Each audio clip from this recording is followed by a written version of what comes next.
ఆచి chicken masala. Jadcherla MLA Anirudh Reddy మరోసారి hot comments చేశారు. రాబోయే అసెంబ్లీ సమావేశాల్లో బాంబు పేలుస్తానన్నారు. గతంలో సారా తాగి 115 సంవత్సరాల పాటు బ్రతికితే ఇప్పుడు లిక్కర్ తాగి 80 ఏళ్లకి చనిపోతున్నారని, అందువల్ల తెలంగాణలో సారా దుకాణాలు తిరిగి ప్రారంభించాలని కోరుతానన్నారు. సైంటిఫిక్ గా సారా ఆరోగ్యానికి హానికరం కాదని, అసలు తెలంగాణలో ఎందుకు సారా దుకాణాలు బంద్ చేశారో దీనిపై క్లారిటీ రావాల్సిందన్నారు.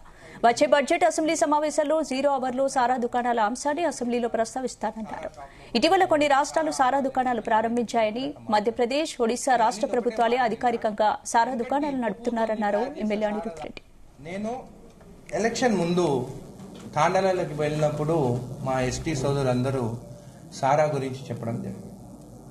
గత 2 నెలల నుండి దానిపైన రీసెర్చ్ చేసి, అంటే ఒకటే కాదు, దానికి అసలు ఇప్పపు అంటే ఏంది, అసలు సారా వాళ్ళు ఎట్లా తయారు చేస్తున్నారు దానిపైన ఒక రీసెర్చ్ చేసిన తర్వాతనే నేను దాని గురించి నేను మాట్లాడిన. అది కూడా నేను మాట్లాడిన ఓన్లీ 1 పాయింట్, కానీ టీవీలలో మాత్రము చాలా వేస్తున్నారు, ఇట్లా సారా షాప్లో ఓపెన్ చేయాలి, సారా అమ్మాలి ముందులాగా అని చెప్పి. నేను ఇప్పుడు అట్లా మాట్లాడలేదు. నేను అన్నింది ఒకటే మాట. నిన్న వెనకటికి ఇప్పపుతో తయారు చేసిన సారా తాగితే 110 సంవత్సరాలు బ్రతికినారు. ఇప్పుడు వచ్చే కల్తీ చీపు లిక్కర్ ఏదైతే వస్తుందో దాన్ని తాగితే 60 ఏళ్లకే చనిపోతున్నారు. దాని గురించి బాగా రీసెర్చ్ చేశాను, అసెంబ్లీలో ఖచ్చితంగా మాట్లాడతానని చెప్పి నేను తెలియజేస్తాను. దీనికి ఒక రీసెర్చ్ ఉక్కే కాదు, దాన్ని బాగా స్టడీ చేసే నేను దాని గురించి అడ్వాంటేజెస్ డిసడ్వాంటేజెస్. నా కాన్సెప్ట్ ఒకటే, మా ఎస్టీ సోదరులు కోటీశ్వరులు కావాలి.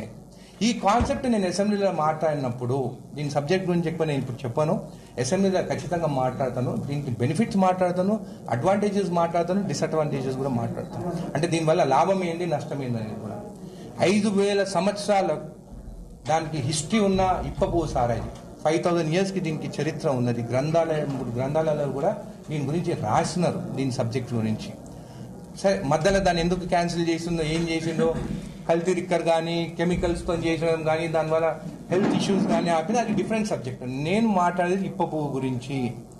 వేరే దేశాలు కూడా ఉన్నాయి. మెక్సికో ఉంది, మెక్సికో టెకిలా తయారు చేస్తుంది. దాదాపు $11 to $12 బిలియన్ వాళ్ళు రెవెన్యూ టర్న్ ఓవర్ దాన్ని, అంటే దాదాపు ₹1,00,000 కోట్ల టర్న్ ఓవర్ టెకిలా చేస్తారు. అది అసలు దీనికి చూస్తే కంపారిజన్ చూస్తే ఇప్ప పువ్వు అనేది దానికన్నా బెస్ట్. జపాన్లో చూస్తే సేక్ అని చెప్పేసి వాళ్ళు ఒక డ్రింక్ తయారు చేస్తారు. అది వాళ్ళ డ్రింక్, వాళ్ళు తయారు చేసే డ్రింక్. అది దేంతో చేస్తారు, రైస్తో చేస్తారు. చైనాలో తయారు చేస్తారు, మన జొన్నల్లాగా ఉంటుంది వాళ్ళకి. ఆ జొన్నలతోని వాళ్ళు ఒక డ్రింక్ తయారు చేస్తారు. మన దేశంకి వచ్చే వారికి మన డ్రింక్స్ మనం తయారు చేసేటి బ్రిటిష్ వాళ్ళు వచ్చినప్పుడు మనం తయారు చేయనియకుండా బంద్ చేయించారు వాళ్ళ దగ్గర.